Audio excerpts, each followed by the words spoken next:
नमस्कार मैत्रिणींनो, स्वागत आहे ज्योतिष किचनमध्ये।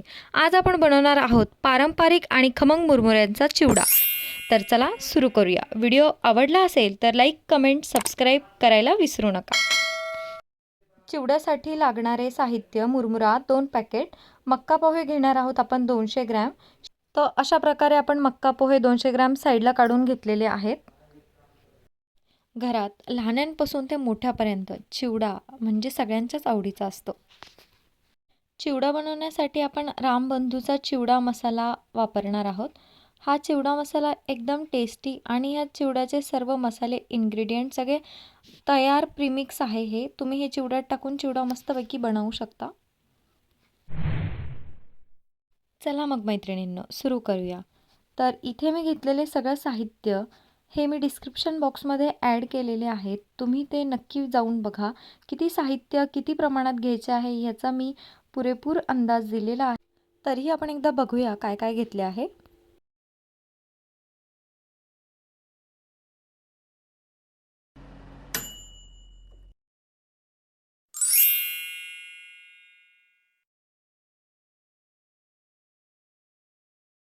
कढीपत्ता आपण छान धुवून घेतलेला आहे आणि आता आपण कढीपत्ता तळणार आहोत। हे आपण मक्का पोहे घेतलेले आहेत 200 ग्रॅम। मक्का पोहे आणि मुरमुरे वेगळे ठेवून घ्या। तर आपण घेणार आहोत 1 वाटी शेंगदाणे, बारीक चिरलेलं खोबरं, 1 वाटी डाळवं, बारीक कापलेल्या मिरच्या आणि लसूण सोलून घेतलेला आहे। मिरच्या आणि लसूणची आपल्याला पेस्ट करायची आहे। तर आपण घेणार आहोत 2 चमचे जिरे, 2 चमचे तिखट आणि 2 चमचे मीठ। कढईत पावशर तेल टाकून घ्या आणि ते गरम करून घ्या। तेल चांगले कडक झाल्यावर थोडे थोडे करून मक्का पोहे तळून घ्या। मी आता हळूहळू सगळे मक्का पोहे हाय फ्लेमवर काढून घेणार आहेत। त्याच तेलामध्ये आपण 1 वाटी शेंगदाणे टाकणार आहोत आणि ते छानपैकी तळून घेणार आहोत। शेंगदाणे सोनेरी रंग येईपर्यंत तळा।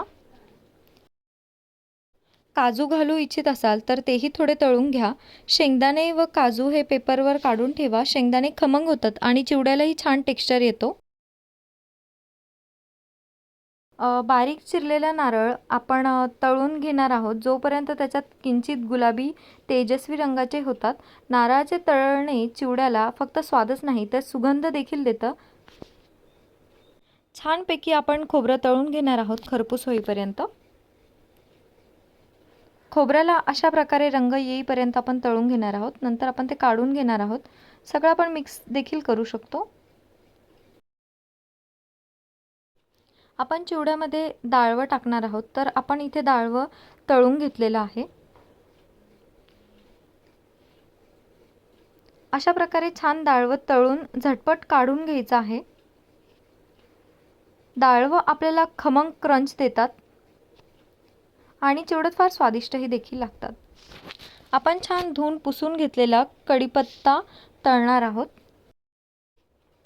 त्यानंतर आपण त्याच तेलामध्ये आपण मिरच्या टाकणार आहोत। आपण चिरलेल्या बारीक मिरच्या आणि त्याच्यामध्ये आपण आपली जिरे आणि लसूणची पेस्ट मिक्स करणार आहोत।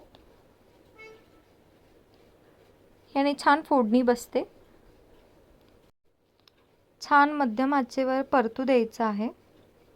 आपण त्यानंतर त्यात हळद 2 चमचे टाकणार आहोत आणि तेही छान परतवून घेणार आहोत अशा प्रकारे। त्यानंतर आपण 2 चमचा तिखट देखील घालणार आहोत।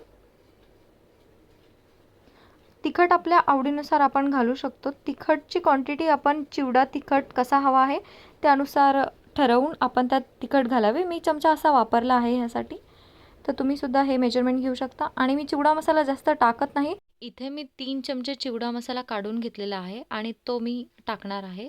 तोही छान प्रकारे मिक्स करून घ्यायचा आहे। याने सुद्धा छान टेस्ट येते। यात जर हे कोरडं होत असेल मिश्रण तर त्यात थोडंसं तेल टाकून घ्यायचं आहे। तेल टाकल्यानंतर आपण छान परतून घेणार आहे आपला मसाला। मसाला परतल्याने आपल्या चिवड्याला एक छान खमंग टेस्ट येईल। आपण चिवड्यामध्ये 2 चमचे मीठ टाकणार आहोत। मीठ आपण आवडीनुसार कमी जास्त करू शकतो। तळलेल्या सर्व काही गोष्टी आपण चिवड्यामध्ये मिक्स करून घेणार आहोत. सगळं व्यवस्थित मिक्स करून घ्यायचं आहे. त्यानंतर आपण तयार केलेला मसालासुद्धा मिक्स करून व्यवस्थित हलवून घ्यायचा आहे. पुरेपूर सगळ्या मुरमुऱ्यांना हा मसाला लागला पाहिजे. चिवड्यामध्ये आपण हे लिंबू सत्व टाकणार आहोत.